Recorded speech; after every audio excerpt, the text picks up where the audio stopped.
sebagaimana saya sampaikan sebelumnya, saya kira ketika kita menghadapi pandemi ya, yang belum terkontrol dengan baik dan juga di tengah kemerosotan ekonomi yang kita hadapi sekarang ini, saya kira langkah pemindahan ibu kota baru itu bukan merupakan hal yang tepat untuk dilakukan, ya kan?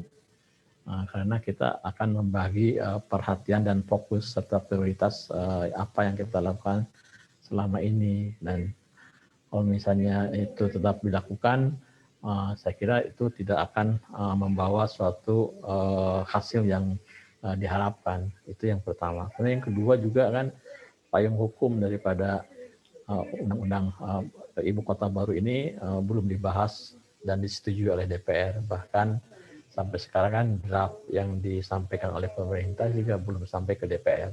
Jadi kalau tetap dilakukan rencana pemindahan ini sekarang tanpa ada payung hukum yang jelas, saya kira juga secara tata kelola itu juga tidak baik begitu ya. Baik, kalau kita lihat Pak Fadil, bocoran dokumen dari Kementerian PPN dan juga Bappenas ini sepertinya skema pemindahan ibu kota ini akan mirip dengan negara Brazil begitu. Apakah seperti apa Anda melihat terhadap hal ini dan juga kalau kita lihat kan memang ekonomi dan juga secara sosial Indonesia dan juga Brazil ini cukup berbeda Pak Fadil. Ya, saya kira memang berbeda ya, karena Brazil itu kan merupakan daratan gitu ya. Sedangkan Indonesia ini merupakan negara kepulauan ya, yang tentu saja secara kondisi geografis dan juga ekonomi berbeda juga gitu ya. Oleh karena itu seperti yang sering disampaikan oleh Pak Emil Salim, kita negara kepulauan ini memiliki suatu karakter yang berbeda dengan negara daratan itu. Nah ini harusnya dipertimbangkan ya di dalam pemindahan ibu kota ini. Gitu, ya. Baik, kalau kita lihat Pak Fadil, negeri jiran kita Malaysia kan juga sudah melakukan hal yang sama, tapi kalau mungkin bedanya dari mereka bahwa pusat ekonominya masih ada di ibu kota Kuala Lumpur, sementara untuk pemerintahannya ada di Putrajaya. Apa yang mungkin bisa kita tiru dari langkah negeri jiran kita ini?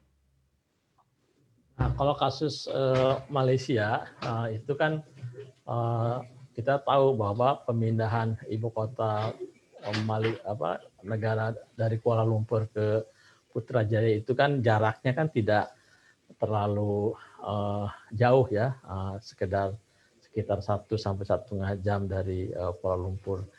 Dan sekarang ini tampaknya Malaysia juga itu belum berhasil menumbuhkan Putrajaya ini sebagai suatu sebuah daya tarik di mana penduduknya itu kemudian tinggal di Putrajaya ya. Jadi kan kita tahu bahwa mereka tetap bekerja di Putrajaya di siang hari sampai sore, tapi setelah itu semua civil service-nya itu ya, pegawai negerinya itu kembali ke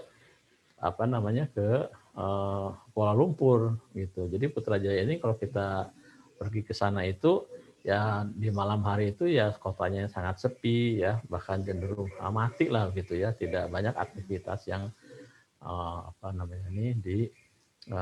bisa dilakukan di sana begitu. Nah, dalam konteks Indonesia saya kira kalau misalnya desainnya atau aktivitas ekonominya itu sekarang di sana itu belum terlihat gitu ya. Nah, kemudian dipaksakan untuk pindah misalnya, itu akan menyebabkan mungkin kejadian serupa dengan di Malaysia. Nah, tetapi kan kita tahu bahwa untuk pulang pergi dari Jakarta misalnya atau daerah sekitarnya ke Kalimantan Timur itu kan memerlukan biaya yang besar gitu. Jadi di sini masalahnya itu saya kira harus dipertimbangkan lebih jauh.